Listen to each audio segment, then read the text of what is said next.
again. This is a quick video introduction to using Swing to create GUIs in Java. I'm assuming that you're already familiar with how to use Eclipse to create a project and write your code and so on. And I'm also assuming that you're familiar with the basics of Java, that you know how to define classes, what classes are, how to invoke methods, and so on and so forth. I just want to talk about the Swing aspect. How do you actually create GUIs? So I've already got Eclipse up. I'm going to go ahead and make a Java project. I'll just go ahead and call it Quick Demo. And inside here I'm going to create a class, but instead of just saying create new class, I'm going to come down to Other. And if I click on Other, I'll find an option that says Window Builder, and inside Window Builder there should be a Swing Designer.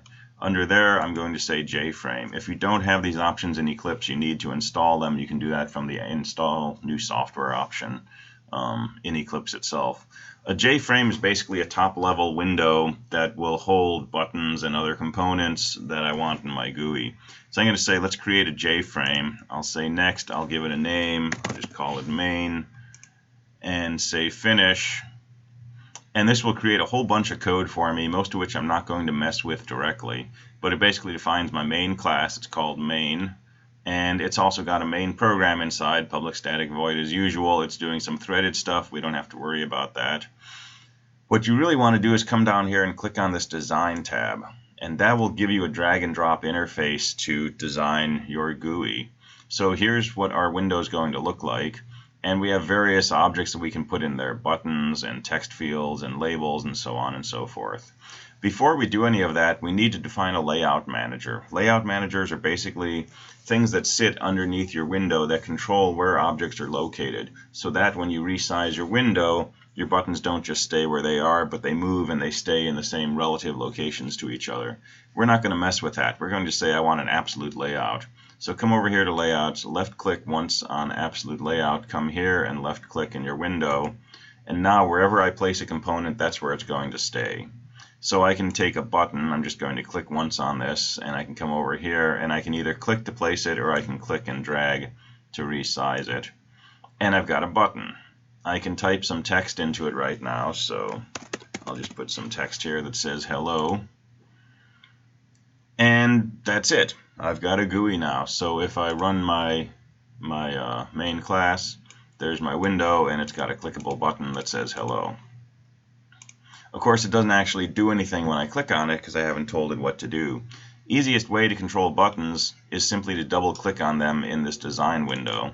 And if I do that, Eclipse brings me to a section of code that'll be run when I click on the button. So here I can make some very simple code. For example, I can just send a message to the console. I'll just print something out that says hello there.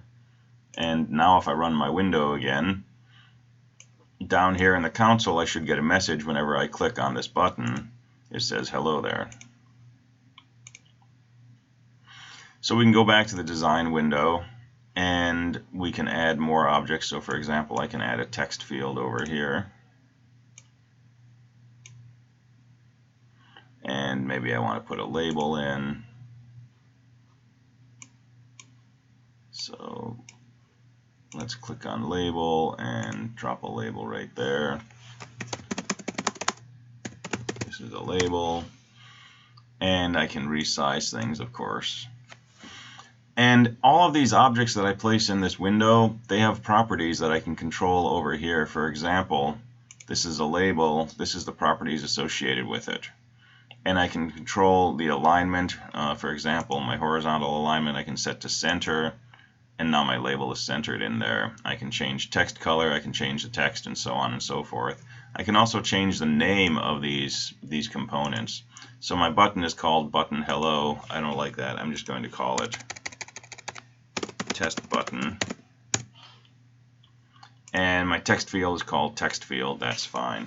So suppose I want to do more interaction with these components. I can double click on this, and instead of just printing out a message to the console, I can say something like, let's modify our text field. So our text field is called text field, and I happen to know there's a method called setText. and I can say set text and put in a string, and this should update the text in that text field. So now when I say run, whenever I click on the hello button, it writes some text into my text field.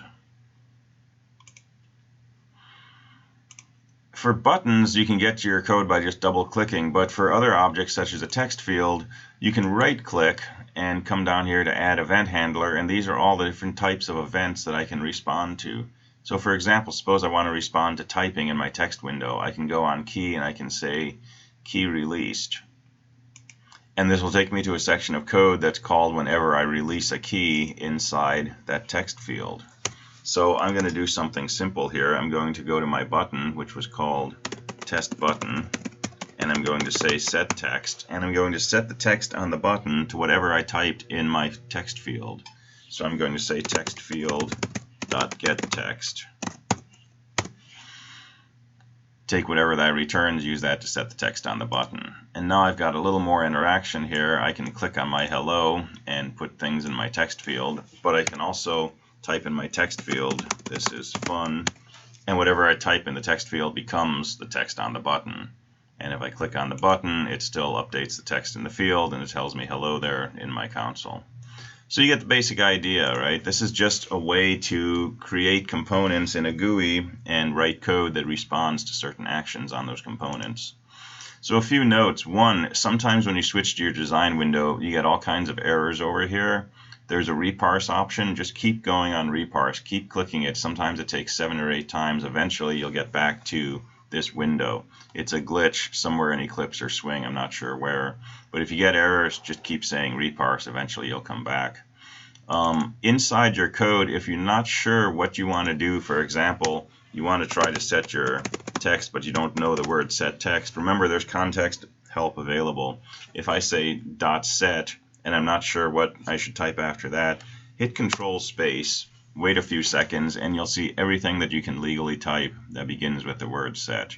And eventually you'll come down and find set text. Oh yeah, the set text takes a string, and it's part of a JText component.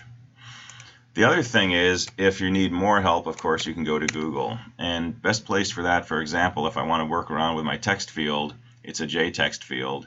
Come into Google, just say JText field, and usually the first or second thing that comes up is Oracle documentation, Java Platform SE7. That's what you want. Click on that, and you'll find all the information you need to know about that particular type of object, including all of the methods that you can use. So, for example, I can say set the font by using set font. I can set an action and so on. Set text is actually inherited from a J component, so if I click on set text, I'll see the information for that. It takes a string and it sets the text in that field. Get text returns a string, and so on and so forth. That's pretty much it. That's a really quick introduction to how to set up GUIs using Swing. It's a lot of fun. You have all of these different kinds of components available. Drop them in here, click on their properties, come into some code, write some junk code, look up some documentation, play around with it, have fun. All right, till next time, take it easy. Bye.